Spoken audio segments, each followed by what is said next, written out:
কিন্তু বললেন না। আমার চাকরিটা যাওয়ার আগে আমাকে একটু উদ্ধার করেন। আর বলতেছে ভাই আমার অবস্থার কথা আপনি বোঝার চেষ্টা করেন। আজ কাস্টমার অফিসে এসা স্টাফদের সাথে খারাপ ব্যবহার করতে আমি চুপ করে গেছি। আমি সত্যিই খুব বিপদে পড়ে গেছি। দেন সেল করে আমি টাকা পরিশোধ করে দেবো। এই কথা আমার আর কতবার বলবেন? টাকা ছাড়া আমি মাল দিতে পারবো না। আপনি আগের টাকা দিয়ে মাল নিয়ে যান। এই একই কথা আপনি আমার আর কতবার শোনাবেন? আমি টাকা ছাড়া কোনো মাল দিতে পারবো না। আপনি আগের টাকা দিয়ে আপনি মাল নিয়ে যান। আপনি আগের টাকা দিয়ে তারপরে মাল নিয়ে যান। ফাহাদ বলছে সেই টাকার ব্যবস্থা আমি করতে পারতেছি না। তো এই অবস্থায় আমি কখনো কল্পনাও করতে পারিনি যে এই অবস্থা আমার হবে। ভাই আমার আর এক সপ্তাহ সময় দেন।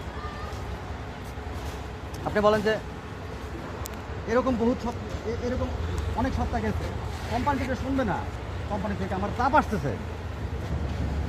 বলেন এরকম অনেক সপ্তাহ চলে গেছে, কোম্পানি তো আর শুনবে না। আমার উপরে কোম্পানি থেকে অনেক চাপ আসছে। ডিলারের তো আর অভাব নাই, আমি ছাড়াও বহুত ডিলার আছে।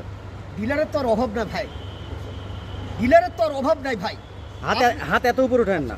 এটা হ্যাঁ পুরো থেকে দেন। ডিলারের তো আর অভাব নাই, গোড়া থেকে লাগবে কিন্তু দেন। ডিলারের তো আর অভাব নাই, আপনি ছাড়া ডিলারের তো আর অভাব নাই, আমি ছাড়াও বহুত ডিলার আছে। ডিলারের তো আর অভাব নাই, আপনি ছাড়াও। আমি ছাড়া ও আমি না, হ্যাঁ ডিলারের তো আর অভাব নাই, আমি ছাড়া আরো বহু ডিলার আছে। কাজ বলতে সবই ঠিক আছে, কিন্তু আমি তো নিরুপায় হয়ে গেছি। দেখেন এই টাকার জন্য আপনার কিছু এত করতে পারবে না।